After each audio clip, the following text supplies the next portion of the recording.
Hello students. So this is our video class for discussing the part of solid state. Okay. So today, in our live class, we have discussed about different parameters regarding the unit cell. So in our today's class, we are going to see calculations regarding the unit cell. Okay. We will learn calculating different parameters. So the first parameter is density of a unit cell. So what is the general formula for calculating density? Already we know density means mass divided by volume, right? Density is equals to mass divided by volume. So as per we know, as we are concentrating on the unit cell, so we need to take the mass of the unit cell. So mass of the unit cell means actually mass of all the particles that are present in the unit cell. So here I am writing mass of particles present in unit cell divided by volume of unit cell. So first we have to learn few formulas just to make the calculations easy. So the first is of density. Density is equals to mass of the particles present in unit cell divided by volume of the unit cell. So what is the mass of particles present in the unit cell? So first we have to know about the total number of particles. Okay. So number of particles into mass of one particle. Mass of one particle divided by volume of unit cell. Volume of unit cell means just we have to do the cube of the edge length, that is a cube. Okay. Now this part, number of particles, it is variable for different type of unit cell. Just like we have learnt about simple cubic cell, okay, body centered cubic, then face centered cubic. So this number is denoted by Z. Now what is the mass of one particle? So we can calculate this one by using the atomic mass or the molecular mass and the Avogadro number. So mass of one particle is actually m divided by Na. This is the mass for one particle. Why this is the mass for one particle? Because as we know, the Avogadro number, it denotes the mass which is equal to the atomic mass for the atom or the molecular mass for a molecule. So this number of molecules, this number of particles weight m gram. So what will be the mass of one particle? That will be m by Na. Okay. So the mass of one particle is m divided by Na. So what we have to write here? We have to write here m divided by Na divided by a cube. Okay, divided by a cube. So in total we can write it as, if density is denoted by the sign or the symbol d or rho. Okay, this is also another sign, that is rho, R-O-W, rho, or d for density. So then it has the general formula, d is equals to z into capital M divided by a cube into Na. So z is the number of particles present in one unit cell. Capital M is the atomic mass or the molecular mass, that is actually the molar mass, the mass that is denoted for 1 mole of the substance. A cube is the volume, that is the whole cube of edge length. A means edge length, and Na is the number of, this is the Avogadro number, that is 6.023 into 10 to the power 23. So this is the formula for density of one unit cell. Okay, so by using this formula we can calculate anything. Okay, as you can see here there are 5 variables. Okay, 5 variables are there, which are density, number of particles in one unit cell, atomic or molar mass, edge length, and Avogadro number. So if in the question 4 values are given, and if you are asked to calculate the fifth value, the fifth one, then you could use this equation. You could use this equation for calculating Z, for calculating M, for calculating A, as well as for calculating Avogadro number and D obviously. So this is the general formula by which we can calculate these 5 terms. Okay. Next, so if we want to calculate the value of edge length, then what we have to do? Then we have to do here the cross multiplication. Okay, we have to do here cross multiplication. So what will happen? D will come here and A cube will go here, right? A cube will come here and D will come here. So now this is actually the volume. A cube means volume. Now if you want to calculate its edge length, then what you have to do? You have to do cubic root of the whole term. So cubic root of Z into M divided by D into Na. So by using this you could calculate the value of A. Okay, you could calculate the value of A. Next thing is that now if you have known the value of A, so from there you could calculate the value of radius. Okay, you could calculate the value of radius for any type of crystal, that already we have discussed in our previous class. That for simple cubic, what is the relation between R and A? That is R is equals to A divided by 2. For the body centered cubic, it is root 3 by 4 into A. Okay, for the face centered cubic, it is root 2 by 4 into A. Okay, all of these are denoting the values of radius R. Okay, the radius we could calculate by using this formula. Okay, so for simple cubic, for body centered cubic, and for FCC, face centered cubic, we could calculate the values of R from here. So this is the radius. Now if in the question it has been asked to calculate the interionic distance or the distance between two neighbors, so that means that is D. So D is always equals to 2R. So here it will be 2 into R. So that means 2 into A by 2. That will be A.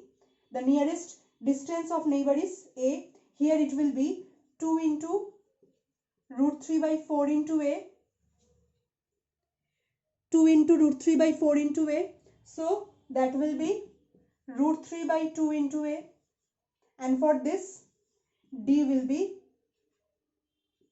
2 into root 2 by 4 into A. Because D is having the same formula 2R for everyone. So just you have to put the value of R here for getting the value of D. So here the value of D will be root 2 by 2 into A. So by this we could calculate the interionic distance or the distance of nearest neighbor. So all these formulas are required for calculating the numericals. Okay. Next few formulas that I am telling. So I hope that these formulas are clear for you all. Okay. So these are some simple formulas. So next I am telling about some few more formulas.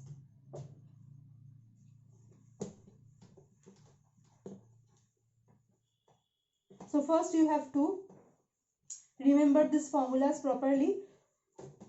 Then you could calculate the numericals easily, and numericals are very important from this chapter. Okay, so next thing is that number of unit cells in a given mass or in a given volume. Number of unit cells in a given mass. So how we could calculate this one, number of unit cells in a given mass? So then you have to just do this simple formula, that is given mass divided by mass of one unit cell, given mass by mass of one unit cell. So given mass is, suppose it is W, and mass of one unit cell already we have calculated in the previous formula, that is number of molecules or number of particles present in one unit cell into mass of one particle, that is m by Na. This is the simple formula, and the simple formula also we can write it as we know, D is equals to Z into M by Na into A cube. So this formula can be written as, if A cube is written here by cross multiplication, so this value can be substituted by this value D into A cube. So W divided by D into A cube can also be written here, right? W by D into A cube can also be written here in place of it. So this is the formula where we can calculate the number of unit cells that are present in a given mass. So the same thing we could do for a given volume. So then you have to write here the given volume. You have to write here the given volume, and then volume of one unit cell. So suppose the volume given is V divided by volume of unit cell, one unit cell is AQ. So by these formulas we could calculate their value, and here most of all the age lengths are given in different units like picometer, nanometer, okay, angstrom. So in your PDF notes I have given a chart there, okay, I have given a small chart there where you could see that how we could convert picometer to meter and nanometer to meter. Just like picometer means 10 to the power, 1 picometer means 10 to the power minus 12 meter, or 10 to the power minus 10 centimeter, okay. 1 nanometer is equals to 10 to the power minus 9 meter, or 10 to the power minus 7 centimeter. 1 Armstrong is equals to 10 to the power minus 10 meter, or 10 to the power minus 8 centimeter. So these simple formulas are very important for calculating the numericals. Okay. Now I am just showing you few examples of numericals which will be helpful for you. So the numerical that I am showing, let me decide. Okay.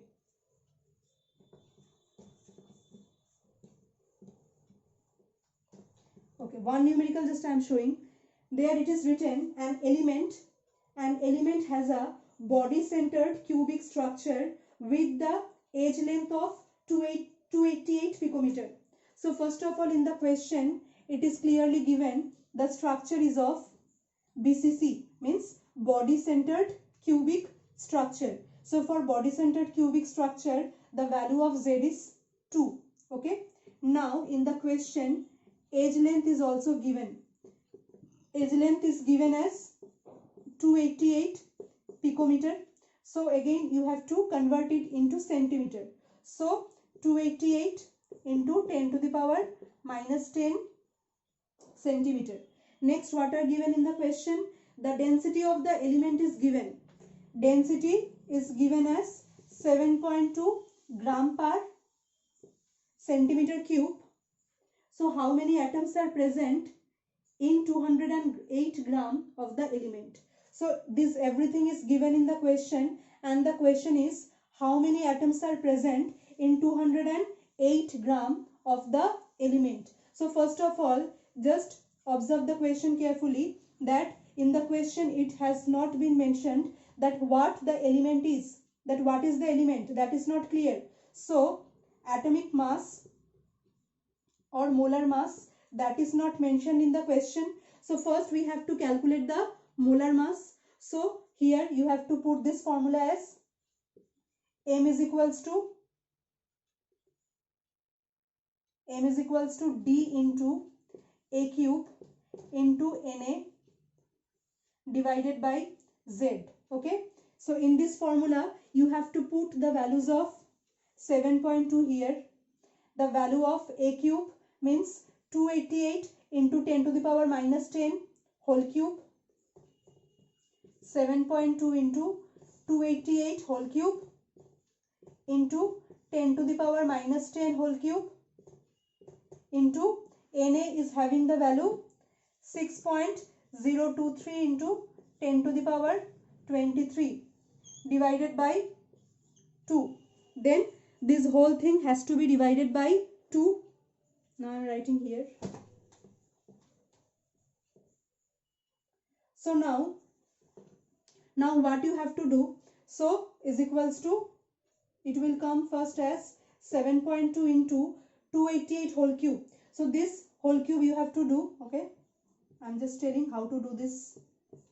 Then 6.023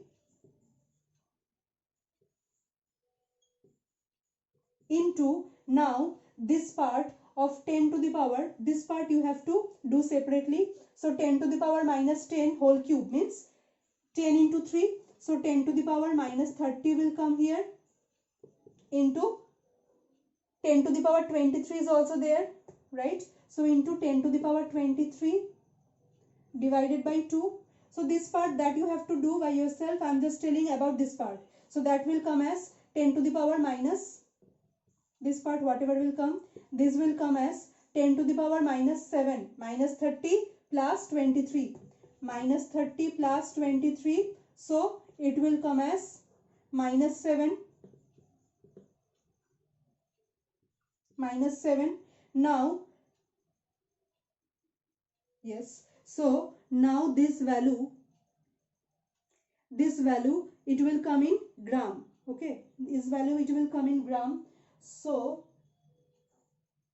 minus 7. Okay, so after calculating everything, the total value that will come in u means atomic mass unit. Okay, the unit that is used for denoting the molar mass. So the value will come as 51.79.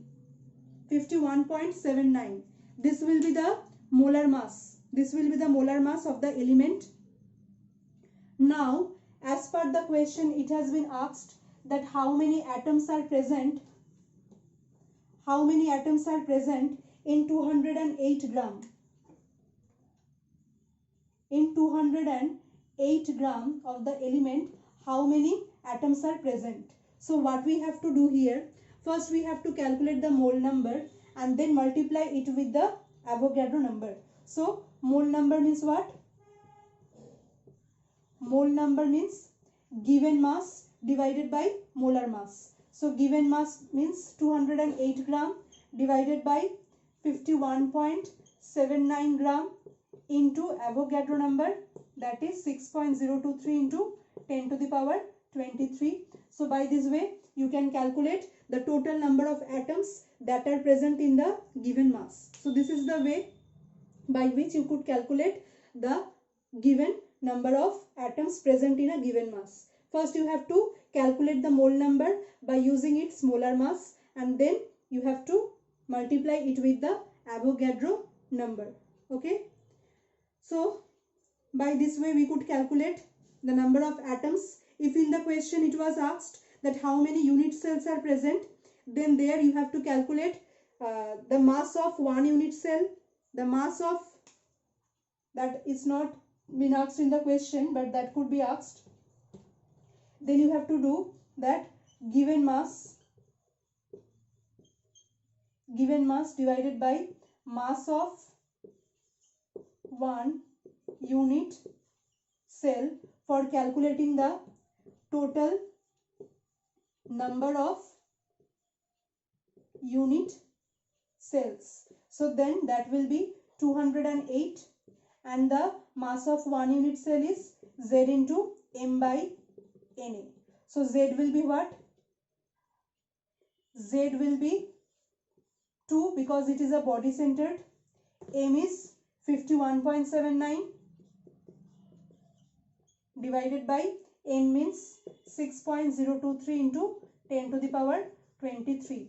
So by calculating this value, you could calculate the number of unit cells present in the given mass. So that is not asked in the question, but if this type of question comes, then you have to do it in this way. Okay. So many similar type numericals has been provided in your PDF notes. So follow them properly. Okay. And if you have any queries, if you have any questions, then we have our it's for class 12. Okay. So if we have any live class, then just note it down. We will discuss it in our live class. Okay. So I have given few homeworks also. So do your homeworks. Okay. And follow this numericals.